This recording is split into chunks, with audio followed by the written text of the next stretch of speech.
Welcome. It's the one and only 5D Transformations.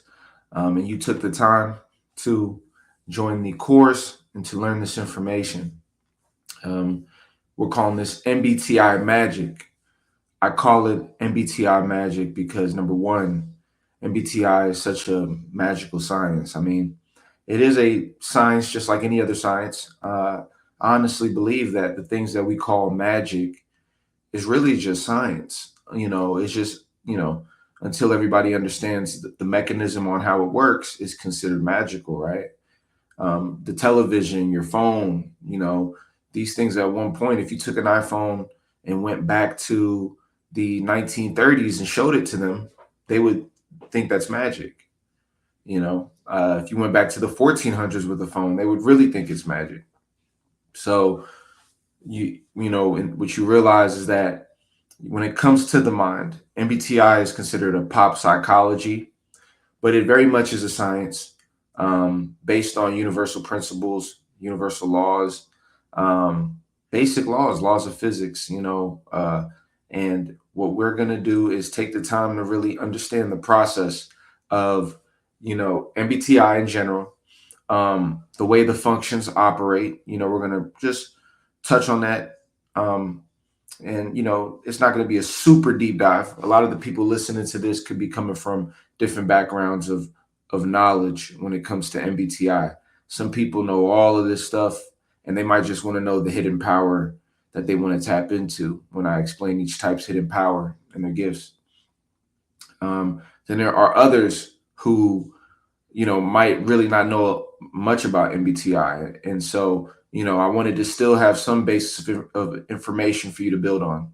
But I think this information will be, concepts that everyone can, get insight from, because that's really the goal is insight, and giving you that one thought, that one idea that might change your entire life, that might really put you in a position where, you can improve and hit that next mark, reach that next level, because you, number one, understand yourself more by understanding your personality type, on a deeper level, and then understanding other people. There's only 16 types, which means if you have a decent understanding of the 16 types, just 16, you understand how all people really operate in terms of their tendencies. Now, everyone expresses themselves uniquely, regardless of your personality type, but it's important to understand that we all share certain functions and we all have similar filters on how we view the world, on how we communicate, and on how we judge things. And so that's something to keep in mind as well. So we are going to get started. Um, get ready, take notes. You might have to watch these videos again. I noticed that when I come back around the videos, they hit harder. But with this listen here, I'm really excited to kind of show you how my mind looks at MBTI. One of the things I've been told I'm really great at is being able to type people in the moment. I've typed all kinds of people for multiple times. I have therapists that reach out to me to do MBTI sessions with their clients. I generally am able to find their type within 10 minutes. And every time, 10 out of 10, they're always blown away, his clients, and are like, how did you do that? Wow, that's amazing. So that's another thing for my people out there that are familiar with MBTI. You will learn some of my, mechanisms on how I'm able to type and notice who, resonates with a certain type or a certain function, things like that. So we're going to delve into that as well. All right, so let's get started. Okay, so when it comes to MBTI, we got to start with this gentleman right here. This is Carl Jung. He is the foundational point of MBTI. It can be argued that maybe Freud is the foundational point of psychology altogether. Jung was a student of Freud and, was one of his best students in terms of their working relationship with one another and collaborating. So along this time, Carl Jung began to develop his own philosophies as he delved into the science of psychology and the mind, and the brain. So he really was more so focused on psychology, on how we perceive the world, more so than just the brain as a physical organ or object. He wanted to put his attention on what is the brain producing, why is it producing these images, how does it operate, how do we understand it on a deeper level in terms of consciousness.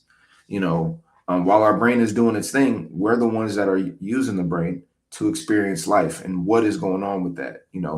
And so that was his specialty.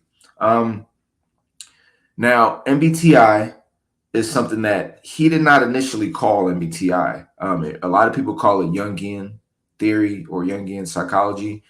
What he really did is he was able to understand that the mind operates in duality, in terms of presenting that to the psychological community. Uh, so he understood that you have your conscious, your subconscious, and your unconscious. His big thing was, that we have our side that we show to the world, our positive, but that we also have our shadow side. And our shadow side are are the sides of us that is hidden, or the side that we're not as comfortable with, right? And he was able to understand that because he realized that we're utilizing two different parts of the brain and of our mind, and that we have, you know, sides to us that are more natural than other sides. And we're going to delve more into that. Now, as he delved deeper into that science, he began to divide these aspects of consciousness, um, into into four types. And these are essentially more so functions, and tendencies that people utilize to process life and process information. So he proposed the concepts of introversion and extroversion, as well as the four psychological functions, which is, as you can see here, it's thinking. Okay, he had that at the top. He also has feeling at the bottom, intuition to your left, and sensing to your right. That's really the four functions we have. We're going to delve deeper into these four functions. But he was able to split it into these functions. And in doing that, he was able to divide different people's tendencies into different categories because of this. And as he began to work with his clients, study the science to see if it, had any basis of truth objectively. He did a lot of objective, scientific projects to understand if this thing is accurate, and experiments. He delved in a lot of, he got a lot of data, worked with a lot of people to see what is your experience, what tendencies do you utilize, and do you lean to any of these personality types. And he was able to figure out that most people fell into a certain type amongst the 16 types when you broke it down. So I just got to give Carl Jung so much credit. I mean, obviously my explanation is going to be a quick explanation, a summary, but this guy really changed the game. And, he was a very, unique individual in terms of his creativity. Uh, he was a spiritual individual. So, a lot of his theories came from him studying deeply, into life, into history, into the mysteries. And he really was able to come up with an amazing science. And so I just want to give a shout out to Carl Jung and the Jungian theory that really birthed MBTI. Now, when it comes to Carl Jung's theory, essentially the fundamentals to the MBTI is the hypothesis of psychological types, which as originally developed by Carl Jung. Jung proposed the existence of two dichotomies, they said two dichotomous pairs of cognitive functions. So he basically saw that you have your rational functions, which are your functions that you utilize to decide and make decisions. Okay. And that is thinking and feeling. You're either thinking about what you're going to do, or you're feeling a certain way about what you want to do, or you're doing both, right? I feel this way, so I'm going to do this. Or I think I should do this, so I'm going to do this to feel comfortable. But they pair together for us to process life. Does this feel morally right? Does this, is this going to work? We utilize our thinking to see, is this how you do this? Is this how you do that? And that's how we've built everything in this world. So those are your rational functions, because you're judging to find out what it is that you're going to do. It's constantly judging and making decisions. When it comes to the things that it's seeing and experiencing, it's making judgments about it and decisions. So that's what thinking and feeling does. And they are polar, and we'll delve deeper into that. But thinking is, polar to feeling, kind of like yin and yang. They go together like yin and yang. Then we have our what he calls irrational functions, which are our perceiving functions. Now, our perceiving functions is sensing, which is everything that's with the five senses, which you see, taste, touch. Like, you can see me, you can hear what I'm saying. These things are observable and known to be true. And sensors base all of their decisions, or most of their decisions, on what they see in their environment, what they know to be true, what they, physically can experience and interact with. That is what they're putting most of their, trust in when it comes to everything they perceive. So they will utilize the sensory world to make the best decisions. Now, what is paired with that? Because everybody, whether you're mainly using sensing or whether you're using intuition, we have both. And we utilize both. We just have a tendency to use one a lot more than the other, because that's just the balance of the mind, right? Uh, Now, with this work, that we're doing, ideally, you'll be able to find a balance where you can utilize and have a nice use of most of your functions. But most people, without knowing anything about this, they're leaning towards certain tendencies a lot more than others. So, anyways, when it comes to sensing and intuition, sensors are much more comfortable with their physical environment. They're much more focused on physical tasks, what they can see. They're very perceptive. They're putting a lot of attention on what they can do and the differences they can make in the physical world. And that's where they put a lot of their attention. Intuition is polar to that, because intuition is idea based. It trusts its ideas. It trusts its perceptions in the mind more so than just perceptions in the physical environment. You know, it is very idea driven. It's not focused on what it's looking at. It's focused on where things may go and where things might have been, but it's focused on where things might go. It's very forward moving. Like, what is the next thing? What is the probability of this happening next? And that is what's driving its decisions. You can imagine it like the clouds in the sky. A lot of time people who are more idea driven, they have a lot of ideas, different. They love different perspectives. They like to explore different avenues of thought. They're coming up with, like, what if this? If someone says, what if, why, how, I wonder, like, these are words that trigger the mind to think of ideas separate from just what it's looking at. And that's what intuitives are more connected to, and that's where they put more attention on.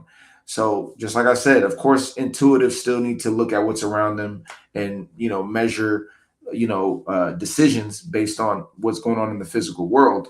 But they just happen to have the ability to utilize their ideas a lot more, and they are a lot more comfortable and effective with ideas to help them move forward in the physical world. So let's talk about the Myers-Briggs or the Briggs sisters. These are the ones that actually, made it MBTI. Um, they were the ones to find Carl Jung's teachings and his theories, and they were so fascinated by it. They were huge fans of Jung's work, and they sought out to create like a tool to help people understand their type. And they broke them down into archetypes so that people can understand them more easily. And they were able to break it down into 16 types. They also were able to create a test with questions to help people understand which type they are. So they played a major role in modernizing Jung's teachings and breaking them down in a way where they were more easily understandable and where people can identify with them a lot easier. All right. So this is all, I mean, think about it, man. When we talk about MBTI magic, MBTI has an origin story with an amazing individual. I mean, Carl Jung really was like a superhero, like a mad scientist superhero of the mind. He really broke the boundaries of understanding the mind. And then for this information to fall into the hands of these sisters, and for them to expound on this and give it another life, is really, really changed the world and changed the game of psychology.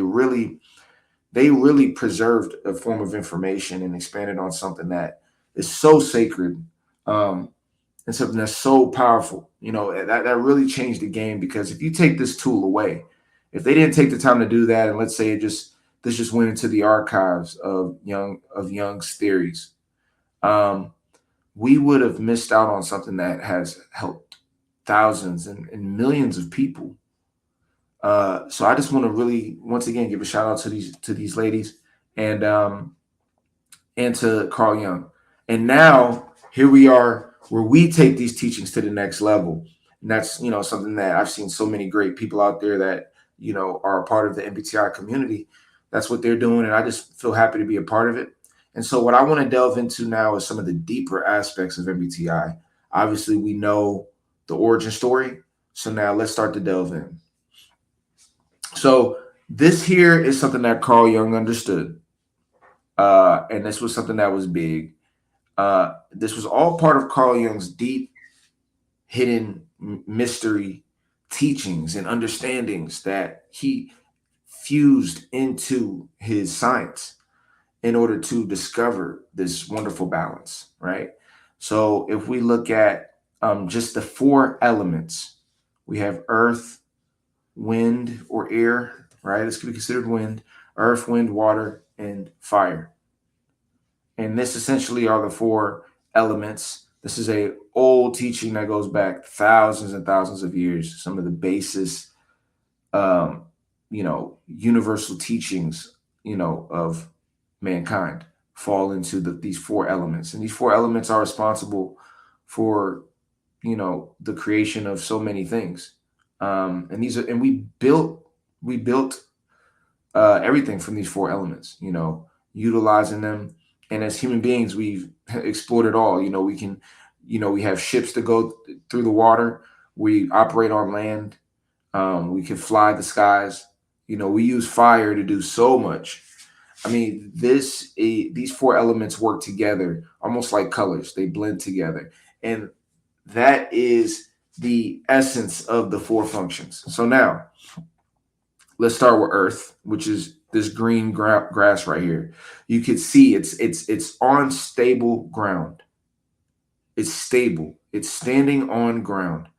There's leaves and plants that are growing. Green comes from the ground. You know, green, brown, these beautiful flowers and colors, fruits.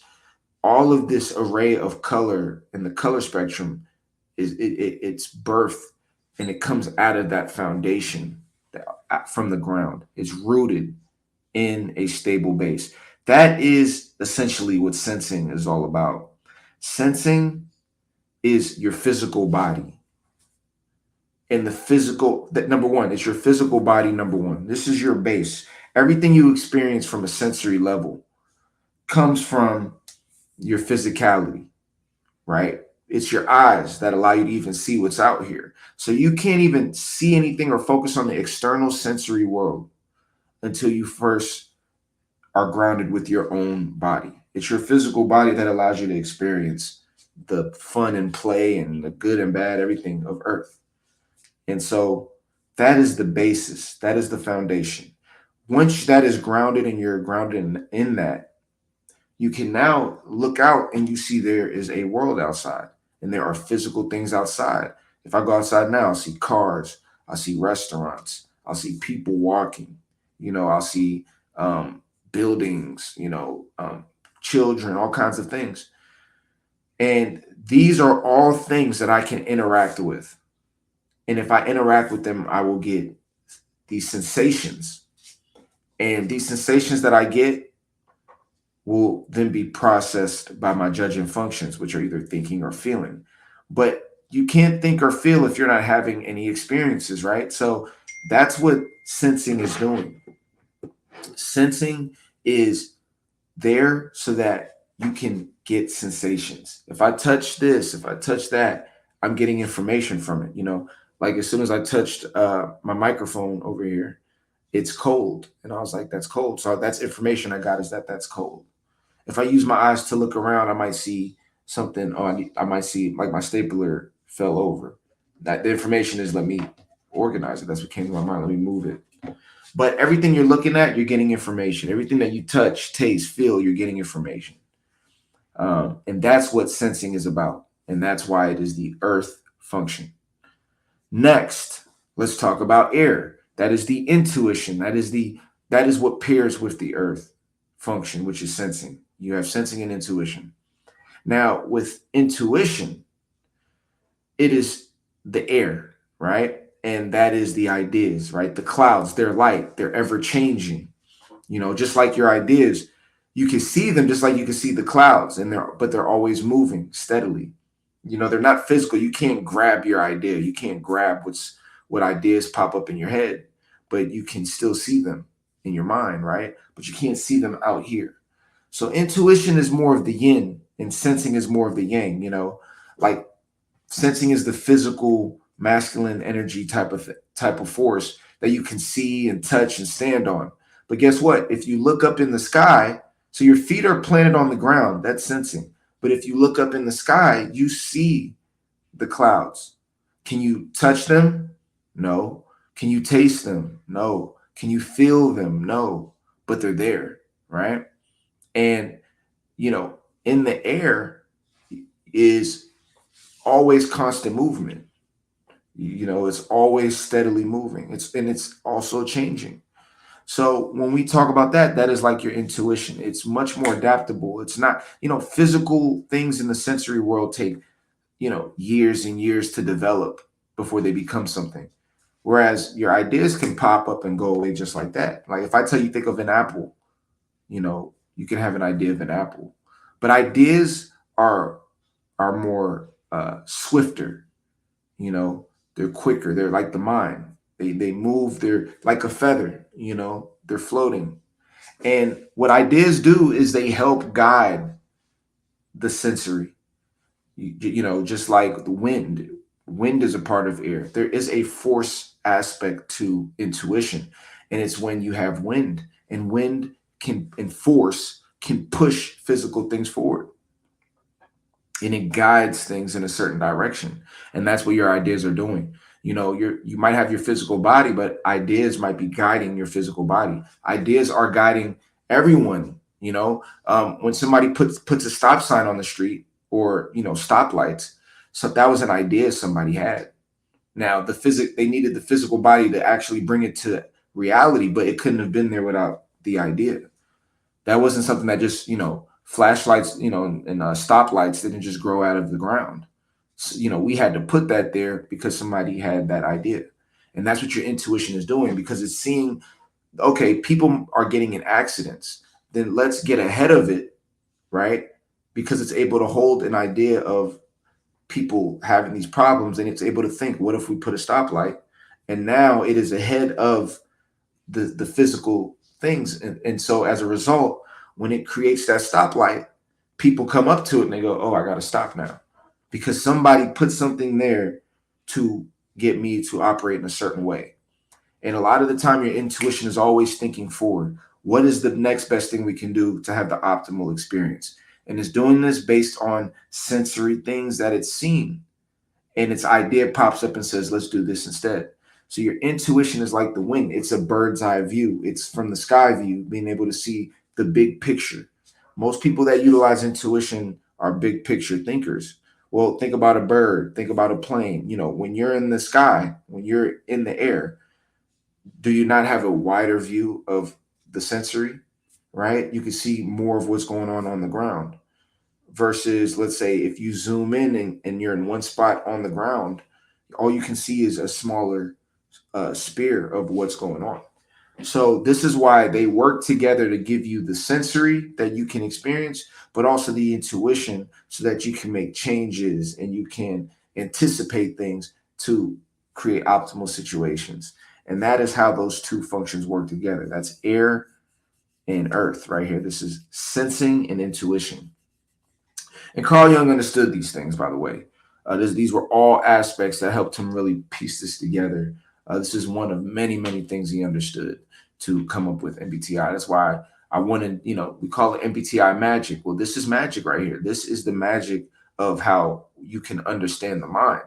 Now, you don't have to look at this, you know, as if this is exact. Oh, I don't want you to have to get too technical or having to look at this, from a place of like, this is, has to be exact. What this is just a example. This is uh, this is basically a layout for you to have an understanding of the mind, but able to utilize physical things in your world so that you can have a better grasp of it, right? So obviously, when you think of air, it's easy to think of your intuition and your ideas, right? Because like people say, your head are in the clouds, as an expression, right? When you're in your head. So, the sensory, you want to be grounded and rooted in reality. Okay, that's related to sensing. So these are very connected. And of course, what's next? Feeling now. Now let's look at these two. Your feeling is the water. Okay, that's a lot of people have an easier time with that. What do you do when you feel really bad and you feel horrible? You cry. So water comes out of your eyes because you're not feeling good, right? When you're feeling excited, your emotions rise up. It's like a tide. It's like you're ready to move. You have to move your emotions around. And what you'll find is, passion, um, you know, being able to inspire people. You have to have that water. Water is holistic. It's bonded together. Water takes on the shape of whatever container it's in. Water is malleable, adaptable, it's vast, and it's very powerful. We're made up of over 70% of our makeup is water. Over 70% of the earth is water. So obviously, you know, water is a big thing, and water is connected to our feeling. And so feelings is now, all right, we talked about you're seeing things, physical things, getting sensations, you're getting ideas about these things. So now, what is making the judgments about these things that I'm getting ideas about, and these things that I'm seeing and having in my physical world? It's the feeling and the thinking. So now let's start with feeling. Feeling is, how does this make you feel? The things that you're processing, does it make you feel excited? Does it make you feel nervous? Does it make you feel sad? Does it make you feel motivated? Because depending on how these things make you feel will determine what you think about it. Okay. And, you might feel good about it now, but you might feel bad about it later. That's the thing about water. It's ever changing. It's wavy. It's one of those things that is so holistic that you know it's a hard thing to make decisions with, but it's very innate. It's felt very deeply, and when you feel something, that becomes a powerful way for you to understand if it's for you or not. People who are feeling dominant types, they've utilized feeling to make decisions. Like, does this feel right for me? Does this job feel right? Does this thing that I'm going after feel right? And you know, as a result, these things help them stay authentic and stay feeling cohesive. Then there's others that don't care about how they feel, but they want to just be connected with the world, connected with other people. That's that water element as well. Water takes on the shape of whatever it's around. It's a bonding element. If you take some water and throw it in the ocean, it's just going to blend in with the rest of the water. Water is a bonding and cohesive and holistic element. And so that's how people are as well. They want to bond with people, connect with people, feel like one. And that's all connected with feeling. So these are the different aspects of feeling, but people are constantly making judgments based on feeling. And the reality is that when you feel good, you're going to do different things than when you feel bad. When you feel bad, whether that's physically whether that's mentally, whether that's emotionally, that is an issue. And when you're feeling bad, it affects how you're experiencing your senses, it affects your intuition, it affects your ability to think. And that is the power of feeling.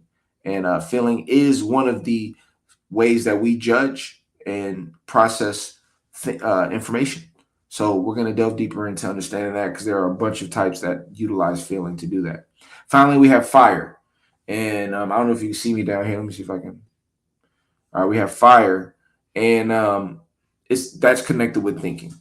All right, and when we talk about thinking, um, thinking is burning a trail forward. Thinking is the fire.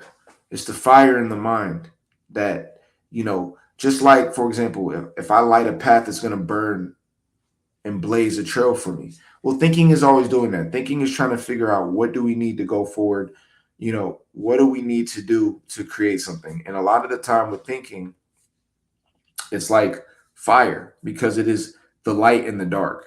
It is coming up with, it's giving information so that we can see opportunities. Just like how the fire creates a lighting, path for you to see in the dark. That's what your thinking is doing. It's giving you uh, thoughts, these insights that let you know what to do to move forward, to blaze a trail forward. So fire is very, very important.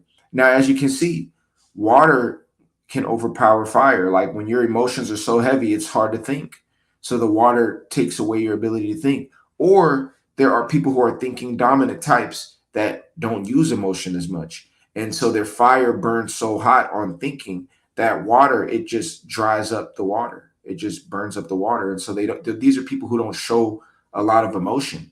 They're very stoic and very focused on what it is that they have to do next.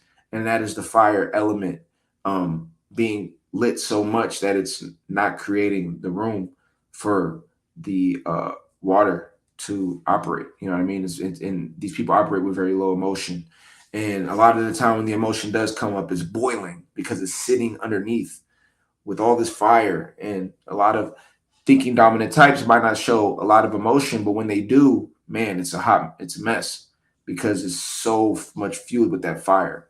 So that's something to keep in mind. But these are the four elements, and if you see how they operate together, it starts to make you understand, like, oh man, okay, you can see the connection. You could see how Young and was able to put this together on a deeper level. All right. So let's continue. All right. So now, understanding the four dichotomies. Now, we kind of delved into this. Um, Earth is sensing, as we talked about. Now, this thing here was a little off. Let me see. Intuition, because they had intuition as fire, but don't worry about that. I think they had a spelling incorrection there. So, sensing and people who have sensing, right? Uh, they are individuals that tend to be practical, grounded, and focused on concrete realities. So once again, like we talked about, it's a grounded function. As you can see here, this is the ground, this is the dirt, this is the soil. That's how they are. They don't want to be too deep into ideas. They want to operate based on things that they can see, that they see can work, that they can trust based on what they've seen. That the people that tell you they trust what they see versus what they hear, definitely sensing. Okay. Now, feeling, that's connected to the water. And feeling individuals are empathetic, they're compassionate, they're value driven. They care about the people around. They want to bring people with them to feel better. They want to help people be better. They want to help people succeed. They want to be there for people. They naturally are uplifting, caring, because they have that feeling and they want to make sure other people's feeling is good as well so that they can feel good. Because once again, feeling is connected to people. So even if you don't want to feel what other people feel, there are feeling types that feel the emotions of others. If someone at their job is feeling really down, it's hard for them to feel good because they're like, oh, what's going on with her? So they're going to ask and find out and try to help. All right. So that's feeling. Now, the air or the wind, that's intuition. All right. Now, intuitive individuals are imaginative, future oriented and adept at seeing patterns and possibilities. All right. So that's something to keep in mind.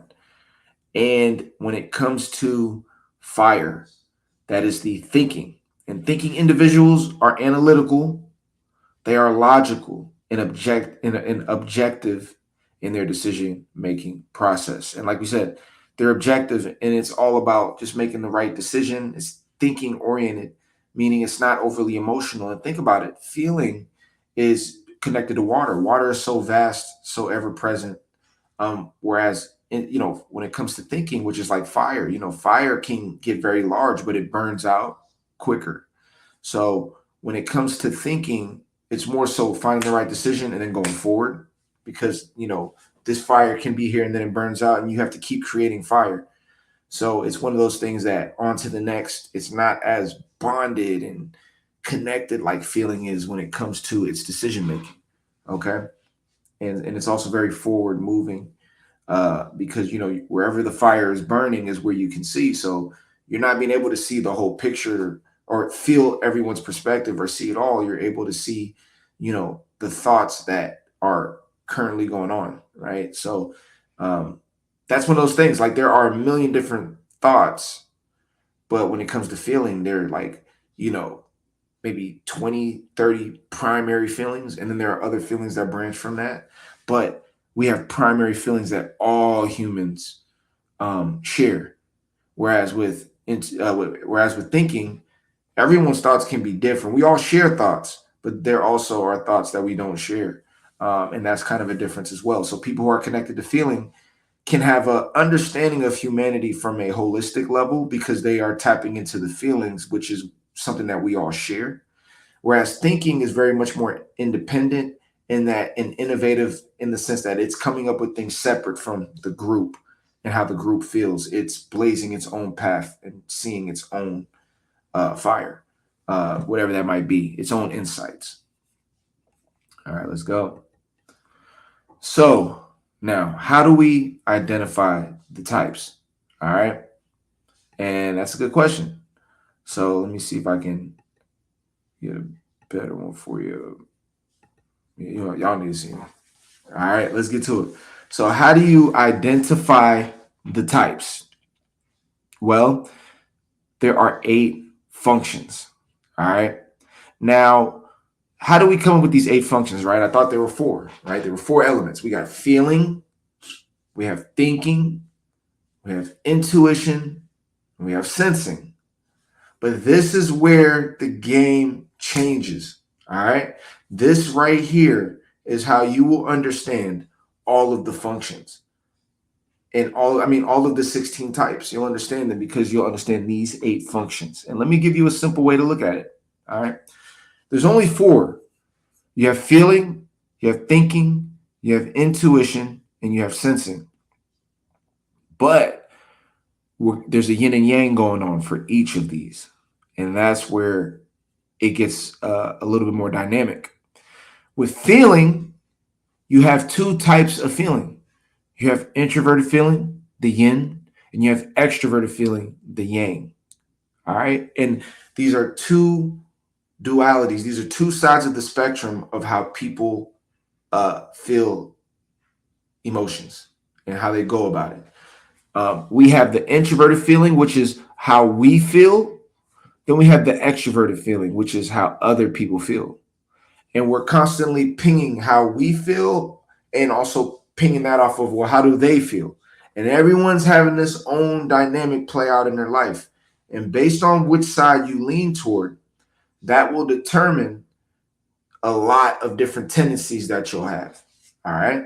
So I want you to understand that. Now, as you can see in this here, it says introverted feeling, valuing, values. What do I value? What's important to me? What is close to my heart? What do I feel deeply? Extroverted feeling is connecting. How do they feel? What do they need? What are their values? And by me helping them, now I feel like I'm connected to my values. And these are, while they're very similar in their own right, because they're both related to feeling, they're actually quite different, right? Like one is more based in how do I feel? Do I feel authentic? Is this the right group for me to even be dealing with? Who do I need to be around? What do I need to do to feel better so that I'm more helpful to the group? These are things that introverted feeling is dealing with. Extroverted feeling is, man, what do I need to do to help them? It is very less focused on self and more so wanting to create effects in the physical world to make people feel better or to guide people in a certain direction. It is very much pinging off of the environment to know how it feels and to know, hey, am I safe in this environment? Well, let me talk to them and see what they're about. That's like how extroverted feeling is.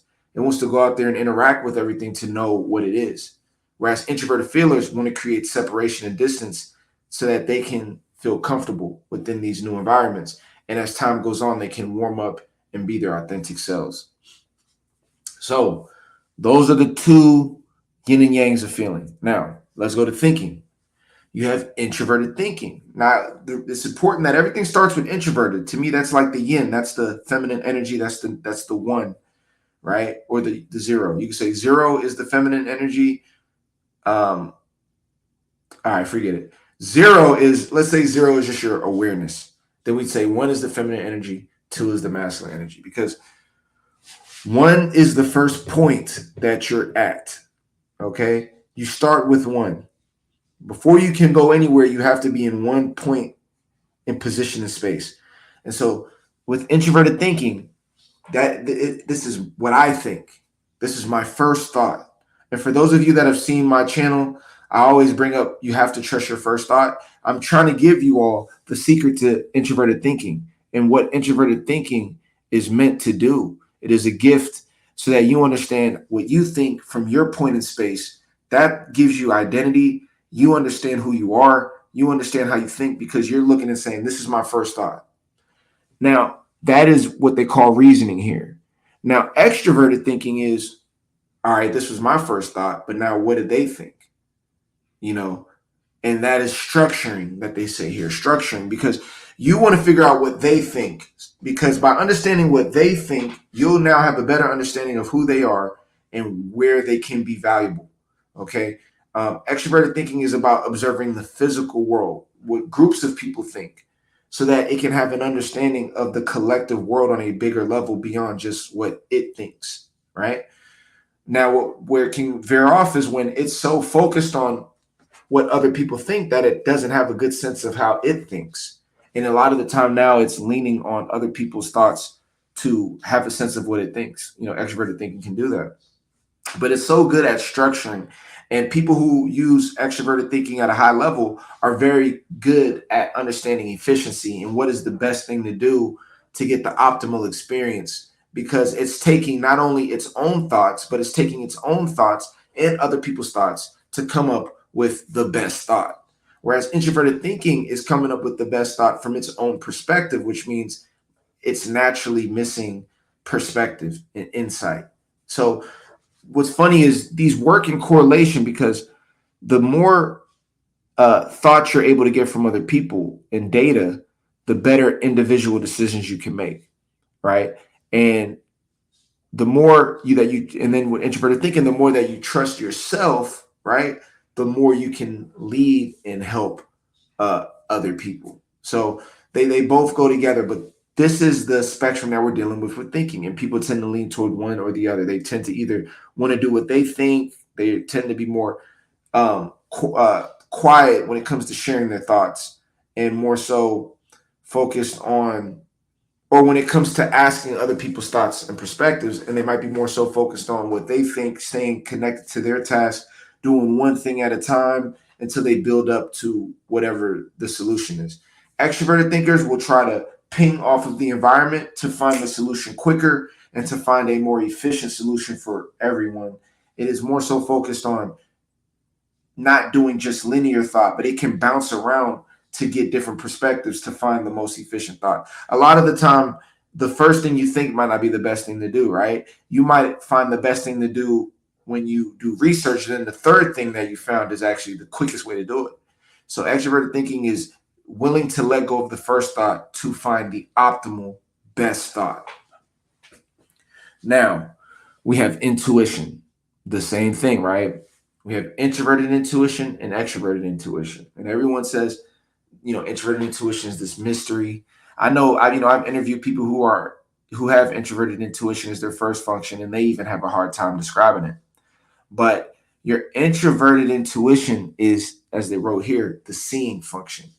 It is able to see a realization, um, in terms of what is going to happen based on whatever it sees. It's able to notice the pattern. It's able to notice the elephant in the room. It is the visionary function when you think of an idea just coming into your mind, right? And it's not getting, unlike extroverted intuition, it's not getting a bunch of ideas. It is honed in on this moment of insight. It's seeing all of these different things. It's seeing this, seeing that, all these different things. And then boom, it gets this vision, this intuition based on all the things that it's seen compiled over time. It then gets this flash of insight on this is the best thing to do. Introverted intuition is being able to have one major shiny thing in your mind that you go toward.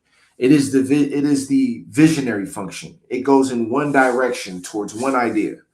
And that's really what introverted intuition is about. It is about the best idea versus being clouded by a bunch of different ideas and clouds. It's going to find the heart of whatever it is that it needs. It's constantly trying to find the optimal idea, and it puts its attention on it and moves toward that. Once it gets there, it then moves to the next target and goes towards it. It likes to filter out a lot of ideas so that it can get down to the main idea. So it very much is a filtering function to find the optimal ideas, because it's looking, at the world, and it's accumulating these experiences, and it's trying to figure out, the highest quality. If you can break an idea down to its core, introverted intuition is doing that. It's peeling the layers back to see the main thing. And so what you'll notice with introverted intuition, it is the initial idea. And that is a huge thing I want y'all to understand. If you want to think of introverted intuition, think about that initial idea that comes in your mind. And that is what you'll see will drive you. You'll have ideas after that, but they all begin with one special idea. And introverted intuition is always looking for that special idea. It knows a quality idea versus the fluff. And it's constantly doing that. And when it finds it, it locks in and it just goes toward that. It filters out the rest and it has tunnel vision toward that goal. So that's what introverted intuition has the capacity to do. And we all have that. We all have introverted intuition where we have that idea, that target that we want to move toward. A lot of the time, you might not even know why, right? But you just feel this thing where you're drawn to something and you want to move toward it. And, if, for example, they have a book called The One Thing. And I really think whoever made that book probably has introverted intuition, because it's all about understanding that you're going to get 90% of what you want from the 10%, meaning it's going to be that one thing that's really going to be responsible for the 90%, right? Like most people, you have one job that's responsible for most of your finances. But if you're trying to dabble around and do all these different things, it can, for example, they say if you're trying to chase 10 rabbits, you're going to catch none, right? But if you try to chase one rabbit, that's how you can get it. So that is the principle of introverted intuition. Now, extroverted intuition is a different beast. It goes, okay, we've had one idea, and now it's branches other ideas from that one idea. When you think of, when I think of all the circuits in the mind, and all the, different things, like when I think of even the stars in the sky or the nerves in the brain and how there's millions of them and they operate like circuits. That's extroverted intuition. It's going from one idea to the next to the next. But what makes it so powerful is when you have the ability to go to different ideas so quickly, you're able to find amazing insights because your mind is very fast and adaptable, and your mind has the ability to move with speed and to find these different ideas. So intuition is always moving forward, making different connections in order to find optimal ideas. And what makes it so powerful is it's a very resourceful function. It is the function where when all possibilities seem like they're closed, extroverted intuition is always thinking of something. Maybe you can do this, maybe you can do that. And intuitives are they have the function ideating, which is being able to just manage different ideas, and they can use these ideas together. They can have them collaborate, things of that nature. But it is a very powerful function, and we all have extroverted intuition. We all have ideas. We might not have as many as others, but we do it. Um, some just do it at a higher frequency than others. Finally, we have sensing, and sensing has this yin and yang as well. And the yin and yang of sensing is introverted sensing number one, which is stability, stabilizing. It is my physical body. It begins with me. How does my body feel? How do I look? Am I comfortable? Is my space good? Is my home okay? It is the stabilizing function. Your position in space, that's what introverted sensing is focused on. It also is connected with memories, because if you're paying attention to your physical body and your space, then you have to remember what's going on with it. So you're going to remember the way you leave things in the house and try to keep it organized, right? You're going to remember moments that you've had, times you felt this, times you felt that, times you experienced this, times you experienced that, because so much of your perception is based on the senses that you've experienced and that are connected to your individual experience.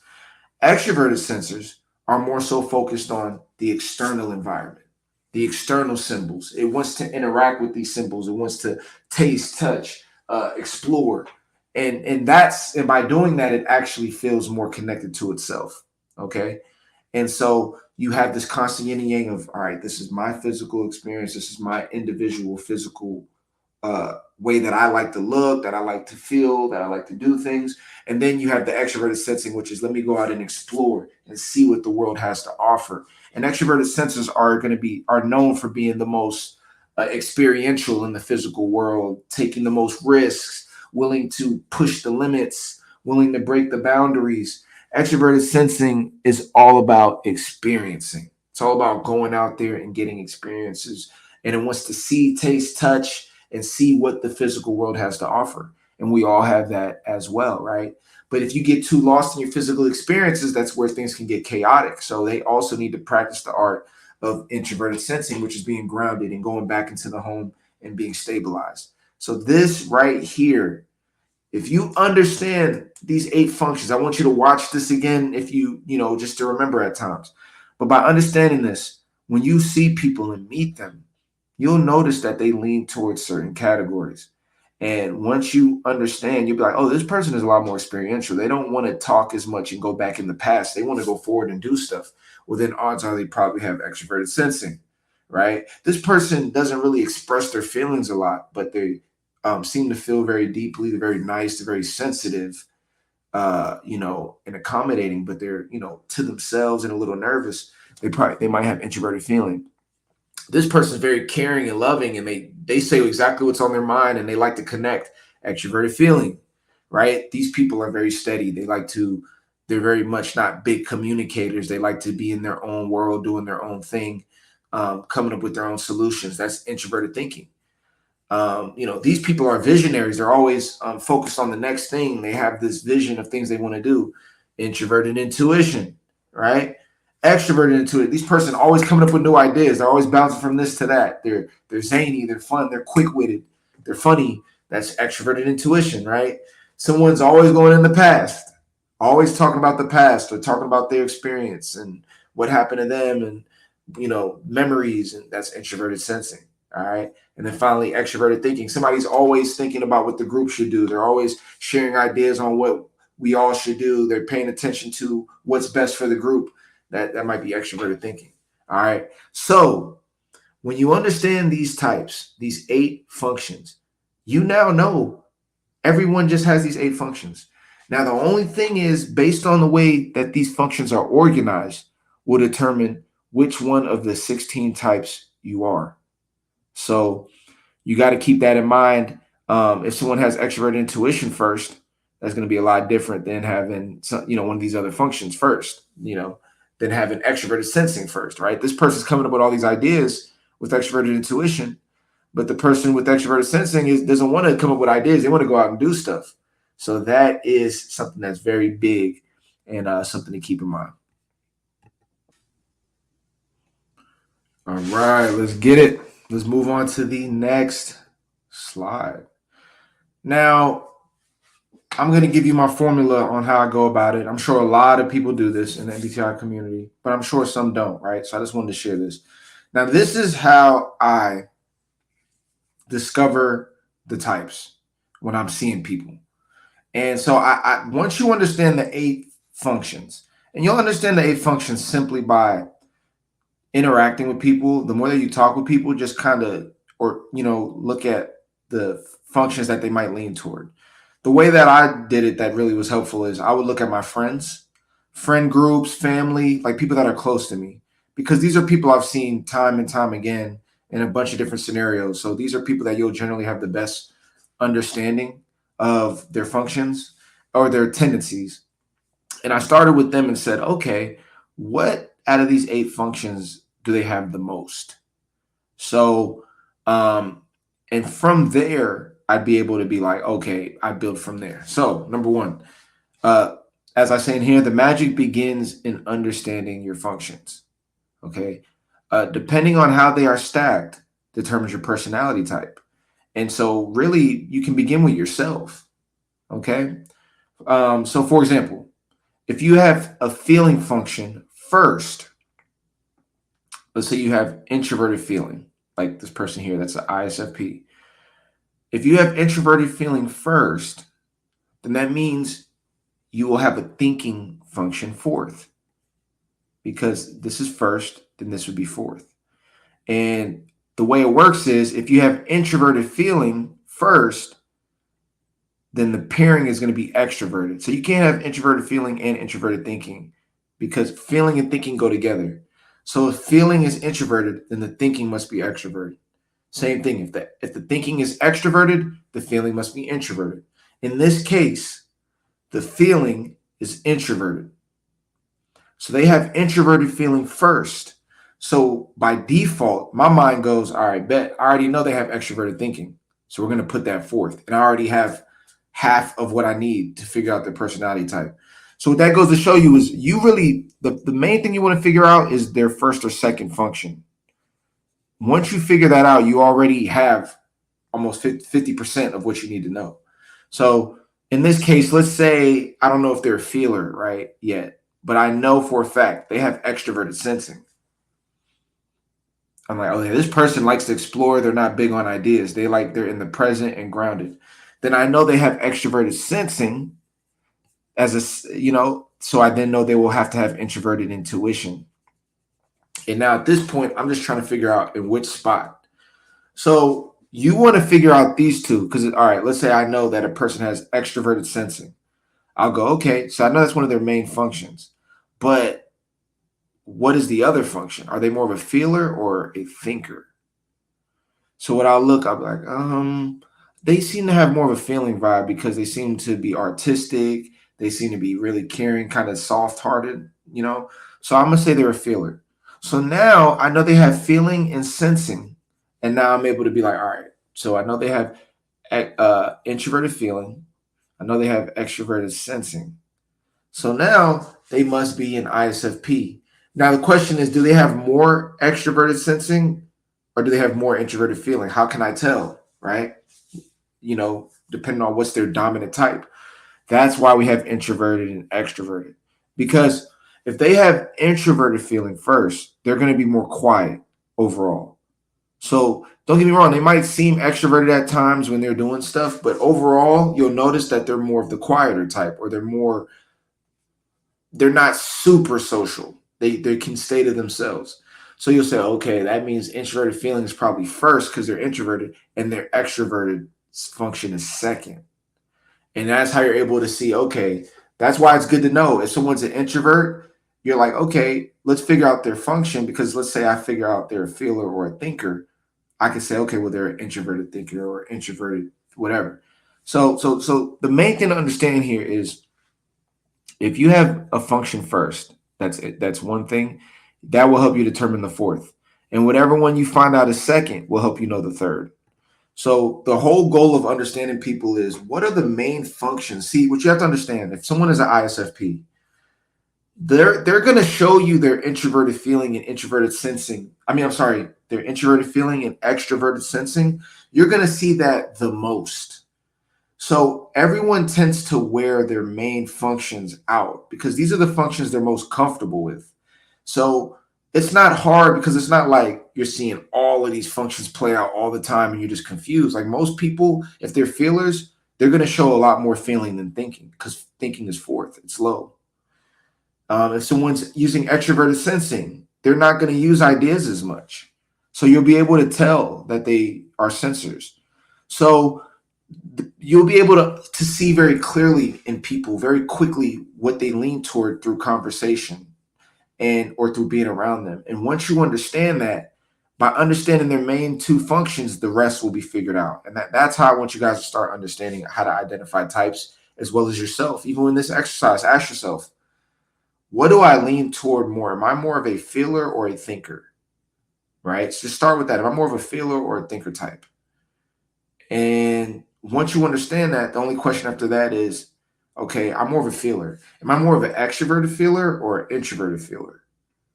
Once you're able to say, well, I'm more to myself, or no, I know I'm an extroverted feeler because I'm more expressive.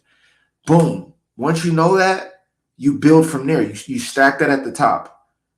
And then from there, you just figure out, am I more of a sensor or intuitive? And then once you find that out, you can begin to create the map for yourself. So this is kind of the blueprint on how you can build. And let me kind of expound on this. The functions operate in a sequence similar to a playoff bracket for those of you who watch or play sports. So, my sports people out there who understand how the playoffs work, the best team, the number one team, because of the fact that they've done so well, they get rewarded by playing the fourth best team. And then the team that's second and third play each other to determine who goes to the championship. But I want you to understand this is how our functions work. Like our first function is the number one. That's the one that's like the best one. We use it all the time. We're very confident, very comfortable with it, and it's what we lean toward. The second function is the one we're second most comfortable with. Okay. And we use that a lot, but we use it a little bit less than the first one. So now, if I want to understand my type, once I understand my number one function, I will then be able to understand what the fourth one is because they're paired together. They play with each other. They're connected. Now, the second and third function, they are connected as well, and they go against each other. And this is how the functions operate. And MBTI, for MBTI, the first function is connected to the fourth. The second is connected to the third. And I just wanted to mention the same thing occurs for your bottom four functions. I mentioned that there's 8 functions. So the main thing you want to know are the main 4 functions at the top, because once you know that, 5 through 8 are the same. Like your 5th and 8th function go together and your 6th and 7th function go together. And they mirror the ones at the top. So what you're seeing is this mirroring effect where you have your main functions and then your unconscious functions, or the ones you don't see, the 4 bottom ones, are in the unconscious mind or the subconscious mind, and they operate as mirror functions to help you stay balanced. But it's very much like your first 4 functions are like your dominant hand, and your last 4 functions are like your undominant hand. Like you're not as comfortable with those functions. You can use them, but you're not as comfortable with them. You tend to lean toward your main 4 functions. And then finally, how to identify your type, right? We will now delve into each personality type, which is, we're finally at the last slide in terms of explaining MBTI and how to measure the types. But one thing to understand is that these are the 8 that you're dealing with. And for example, let's say this is an ENTP. We found out they have NE first, which means, guess what? They have extroverted intuition, which means they're going to have introverted sensing fourth. So this 1 and 4 go together. And if they have thinking second, introverted thinking, they're going to have extroverted feeling third. So these pair together. So as you can see, it's extroverted, introverted. Now with these bottom 4 functions, here's the beauty. Once you figured out your main 4, these bottom 4 mirror. They're just the leftover functions, and you just mirror them. So because you already know NE is number one, NI would be fifth, right?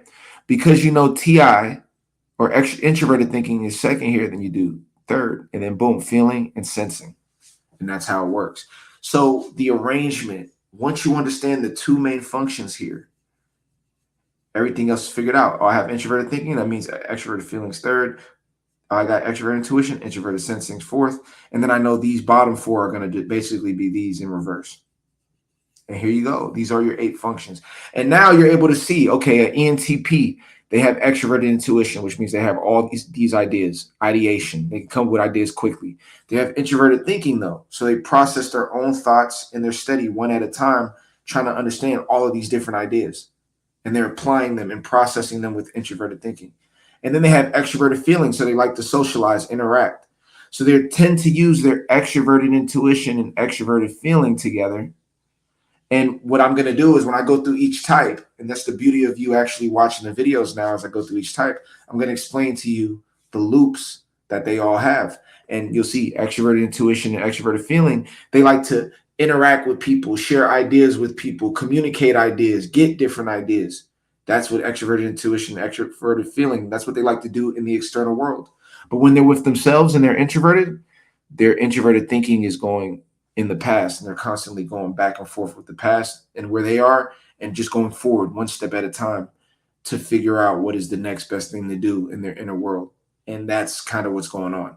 I'll delve more into that, but just generally speaking, they're either in the external world sharing ideas or in their internal world building systems and building things in their home base and in their own space, and then they go out and explore more, and then they go back in and process the information and see what they've come up with. And it's this back and forth. And they still have these little functions down here that they can use, but these are kind of like their shadow functions, so they're not as comfortable with these, and these can present challenges. And what we'll talk about with each type is what they call the grip. And the grip is when they're going through tough times and these functions aren't helping them, they can get into dark spaces where they try to utilize these lower functions and can have a hard time. These lower functions can give us all difficulty because we're not comfortable with them. And so we're going to talk about what that looks like. So with that being said, depending on the arrangement, all right, there's only 8 functions to worry about, just these 8. But depending on the arrangement of these 8 functions determines which personality type you are. The arrangement of these types operate in the following sequence. As we talked about, your first and fourth function go together, your second and third function go together, and your fifth and eighth function go together, and your sixth and seventh function go together. All right. And this is the map, the mental map of how you understand MBTI. All right. So I thank you so much for listening to Module 1. I hope you got some gems from that, understanding how I look at the functions, understanding, how to look at the different types and how to, type people quicker and understand yourself more. I want you to understand that as you delve into this and practice this more, it's going to get easier and easier. Before you know, it's going to be super easy. At first, it might be hard. You might not really understand each function in its entirety. And with MBTI, a lot of people tend to just focus in on their own functions and their own type. So allow this next chapter in this module, this next series, to help you understand the different types, how the different types operate. Because the more that you now understand each type and how they utilize their functions, you will be able to identify people a lot better and understand your type as well better. So this next part is very important. But I thank you so much for listening. Make sure to watch this again when you get the free time. Take notes and get ready to delve into the magic that you carry within your type so that you can be the most powerful version of yourself and so you can help others be the most powerful versions of themselves. I will see you in the next module, and we'll talk soon. Peace.